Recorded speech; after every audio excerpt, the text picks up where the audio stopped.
Subscribe now and press the bell icon. Never miss an update. ननद। अंजलि की उम्र लगभग 30 साल हो चुकी थी। वो एक स्कूल में टीचर की जॉब करती थी। अंजलि के घर में उसकी माँ के अलावा उसका छोटा भाई और भाभी भी रहा करते थे। 30 साल की उम्र होने के बाद भी अंजलि की अब तक शादी नहीं हुई थी। इस बात को लेकर अंजलि की माँ रुक्मिणी देवी काफी परेशान रहा करती थी।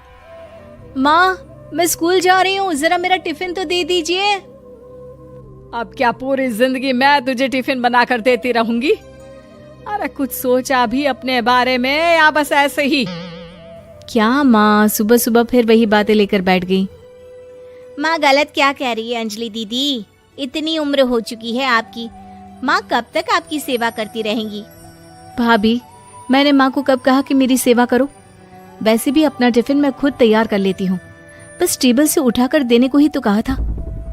वैसे अंजलि दीदी, देखा जाए तो टिफिन उठाकर देने की उम्र तो आपकी है। आपका अपना घर परिवार बच्चे होते तो ये जिम्मेदारी आज आप पूरी कर रही होती। एक बात मेरी समझ में नहीं आती, अगर मेरी शादी नहीं हुई तो इसमें मेरी क्या गलती है और तुम सब लोग मेरे पीछे क्यों पड़े रहते हो? अरे कुछ कहना क्या पीछे पड़े रहना होता है? अपने छोटे भाई को देख, तुझसे 3 साल छोटा है लेकिन 2 बच्चे खेल रहे हैं आंगन में। मुझे आप लोगों की कोई बात नहीं सुननी, जा रही हूँ मैं। और आप में से किसी को मेरा कोई काम करने की जरूरत नहीं है, मैं खुद संभाल लूंगी। इतना कहकर अंजलि वहां से चली जाती है। शाम को जब अंजलि अपने स्कूल से लौटकर घर वापस आती है तो उसने देखा कि पड़ोस वाली निर्मला चाची वहां पर बैठी हुई थी। क्या बात है अंजलि बिटिया, नौकरी करके वापस आ गई? जी चाची जी, कैसी हैं आप? मैं तो ठीक हूँ बेटा, तुम बताओ शादी के बारे में कुछ सोचा या नहीं? अरे रहने दीजिए ना, इससे तो शादी की बात करना ही बेकार है। कुछ भी कहो तो गुस्सा करती है, बात बात पर आंखें दिखाती है। माँ, आप ऐसा क्यों कह रही हैं? मैंने कब आप पर गुस्सा किया? अरे अंजलि बेटा, तुम्हारी माँ ठीक ही तो कहती है। 30 की होने आई हो, अब तुम्हें भी शादी वादी कर लेनी चाहिए। चाची जी, आप तो ऐसे कह रही हैं जैसे शादी करने से मैंने मना किया हो। रहने दीजिए निर्मला चाची, हमारी अंजलि दीदी को अभी तक उनकी पसंद का दूल्हा नहीं मिला ना, इसीलिए वो शादी नहीं कर रही। भाभी, ऐसी कोई बात नहीं है। अरे तो फिर क्या बात है? तुम्हारी माँ ने तुम्हारे लिए इतने रिश्ते ढूंढे लेकिन तुम्हें कोई पसंद ही नहीं आता। क्या है ना चाची जी, हमारी ननद रानी नौकरी जो करती है ऐसे ही थोड़ी ना किसी को पसंद कर लेंगी। अरे भाई, नौकरी का घमंड है तो बात अलग है, कोई और बात हो तो बताओ, कोई रास्ता निकाला जाए। नहीं नहीं चाची जी, कोई बात नहीं है, बस मुझे अभी तक अपनी पसंद का कोई मिला नहीं है। सुन लिया आपने? इस लड़की के तो पर निकल आए हैं और इतनी उम्र में अपनी पसंद का कोई मिलेगा भी नहीं इसे। माँ, आप मेरी शादी को लेकर हमेशा मुझे ताने क्यों मारती रहती हैं? अपनी माँ की बातें तो ताने लगती है। ताने हैं? बताओ, मैंने कुछ गलत कहा क्या?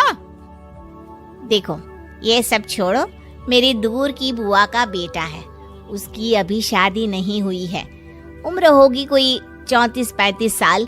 आप कहें तो बात आगे बढ़ाऊं? अरे हाँ हाँ, क्यों नहीं, ये भी कोई पूछने की बात है। अरे जल्दी से लड़के को यहाँ बुला लो। माँ, आप मुझसे पूछे बिना मेरी शादी की बात करने जा रही हैं और मेरी उम्र 30 भी पूरी नहीं हुई है। निर्मला चाची कह रही है कि वो लड़का 35 साल का है। अंजलि दीदी, आपको क्या लगता है इस उम्र में कोई फिल्म का हीरो आएगा आपके लिए? देखिए, अब पसंद और नापसंद की बात तो रहने दीजिए, पसंद करने की उम्र तो आपकी निकल चुकी। अब तो जो भी मिले उसी से शादी कर लीजिए, इसी में भलाई है। तेरी भाभी बिल्कुल ठीक कह रही है।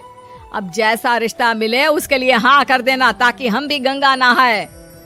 ठीक है, चलिए मैं उस लड़के को कहती हूँ, वो कल ही अंजलि को देखने आ जाएगा। अगले दिन निर्मला चाची के दूर का रिश्तेदार अंजलि को देखने उसके घर आता है। उसका नाम था अजय। अंजलि जी, तो आप नौकरी करती हैं, वो भी स्कूल में? जी हाँ, मैं स्कूल में टीचर हूँ। हमारी बेटी बहुत होशियार है। अरे पढ़ने लिखने में इतनी होशियार है, इसीलिए तो इसकी नौकरी लगी है स्कूल में। हाँ हाँ ठीक है आंटी जी, जरा मुझे भी तो बात करने दीजिए आपकी बेटी से। जी पूछिए ना, क्या पूछना चाहते हैं? अंजलि मैडम, ये तो बताइए कि आपने अभी तक शादी क्यों नहीं की? बस ऐसे ही, कहीं कोई रिश्ता पसंद नहीं आया इसलिए। लेकिन क्या मैं आपसे पूछ सकती हूँ कि आपने शादी क्यों नहीं की? अंजलि, क्या कर रही हो तुम? लड़कियों को इस तरह की बातें नहीं शोभा देती। रहने दीजिए आंटी जी, आपकी बेटी काफी पढ़ी लिखी है, मैं उनके सवाल का जवाब दे ही देता हूँ। वो क्या है ना, मुझे भी अभी तक अपनी पसंद की कोई लड़की नहीं मिली। अच्छा, कोई बात नहीं। वैसे आपकी तनख्वाह कितनी है? कितना कमा लेती है महीने का? जी यही कोई 25,000 महीने। बस 25,000? इतने से क्या होता है? इतने से तो आजकल घर भी नहीं चलता। आपके कहने का क्या मतलब है? अरे मैं तो ये सोच कर आया था कि नौकरी वाली लड़की है, आराम से 40,000 कमाती होगी। माफ कीजिएगा, आपका और मेरा रिश्ता नहीं हो सकता। जी कोई बात नहीं, मुझे भी आपके साथ शादी करने में कोई इंटरेस्ट नहीं है। अंजलि, किस तरह की बात कर रही हो? घर आए रिश्ते को ठुकरा रही हो तुम। दीदी, अब इस उम्र में आपको इतनी अकड़ नहीं दिखानी चाहिए। अच्छा खासा रिश्ता हाथ से निकल गया, कहीं ऐसा ना हो कि जिंदगी भर कुंवारी ही रह जाओ आप। कुछ दिन और ऐसे ही निकल जाते हैं और अंजलि की शादी कभी नहीं होती। अंजलि के परिवार वाले बिंदास उसे ताने मारते रहते हैं, लेकिन अंजलि एक बड़ी नौकरी की तैयारी करती है और उसमें सिलेक्ट होने के बाद अंजलि को एक बहुत बड़ी नौकरी मिल जाती है। अब तो दीदी के नखरे और भी ज्यादा बढ़ जाएंगे भाई, अब तो इतनी बड़ी नौकरी जो लगी है। अब इनकी शादी होने से रही। माँ, मुझे नौकरी के लिए दूसरे शहर जाना पड़ेगा। आप जानती हैं ये बहुत बड़ी जॉब है और इसमें पैसे भी बहुत ज्यादा मिलेंगे। अच्छा, कितने पैसे मिलेंगे बेटा? माँ, मुझे हर महीने 90,000 सैलरी मिलेगी। क्या? अरे वाह वाह, ये तो बहुत अच्छी बात है। लेकिन फायदा क्या? कितने भी पैसे मिले, शादी तो हुई नहीं ना तुम्हारी। अंजलि नौकरी करने के लिए दूसरे शहर में चली जाती है और जब कुछ महीनों के बाद वो वापस घर आती है तो उसे अपने पति के साथ देखकर उसके घर वाले हैरान रह जाते हैं। अरे अंजलि, तूने शादी कर ली और हमें बताया तक नहीं। और दामाद जी करते क्या हैं? इतनी बड़ी कार है उनकी।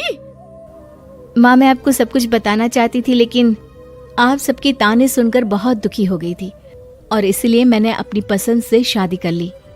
मेरे पति मेरे साथ ही ऑफिस में नौकरी करते हैं और बहुत बड़े अफसर हैं। और एक बात बताऊं माँ, आज मैं बहुत खुश हूँ।